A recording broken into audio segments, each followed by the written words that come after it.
సమస్య పరిష్కారానికి చర్యలు తీసుకోవాలన్న హైకోర్టు అయితే చూస్తున్నాం. ఏదైతే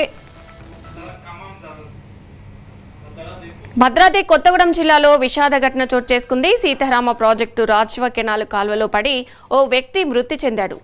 జూలూరుపాడు మండలం వినోబనగర్కు చెందిన 45 ఏళ్ల బోడ నాగయ్య చేపలు పట్టేందుకు గ్రామ సమీపంలోని రాజు కెనాల్ వద్దకు వెళ్లారు. అయితే చేపలు పట్టుతుండగా ప్రమాదవశాత్తు కాలువలో పడి కొట్టుకుపోతుండగా సమీపంలో వ్యవసాయ పనులు చేస్తున్న కూలీలు గమనించి అతన్ని ఒడ్డుకు తీసుకొచ్చారు. ఇక అనంతరం 108 వాహనంలో ఆసుపత్రికి తరలించగా వైద్యులు పరీక్షించి అప్పటికే మృతి చెందినట్లు నిర్ధారించారు.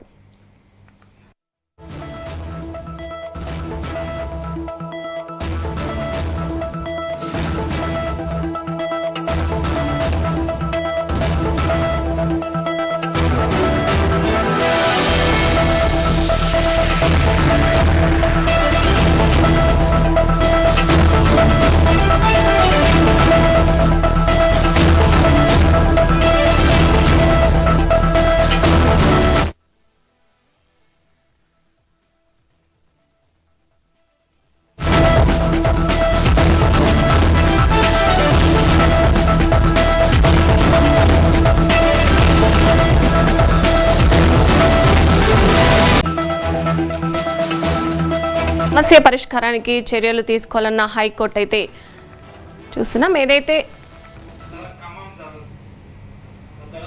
భద్రాద్రి కొత్తగూడెం జిల్లాలో విషాద ఘటన చోటు చేసుకుంది. సీతారామ ప్రాజెక్టు రాజ్వ కెనాల్ కాల్వలో పడి ఓ వ్యక్తి మృతి చెందాడు.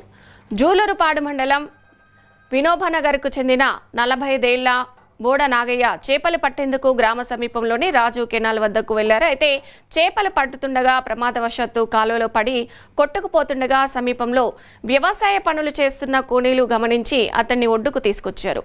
ఇక అనంతరం 108 వాహనంలో ఆసుపత్రికి తరలించగా వైద్యులు పరీక్షించి అప్పటికే మృతి చెందినట్లు నిర్ధారించారు.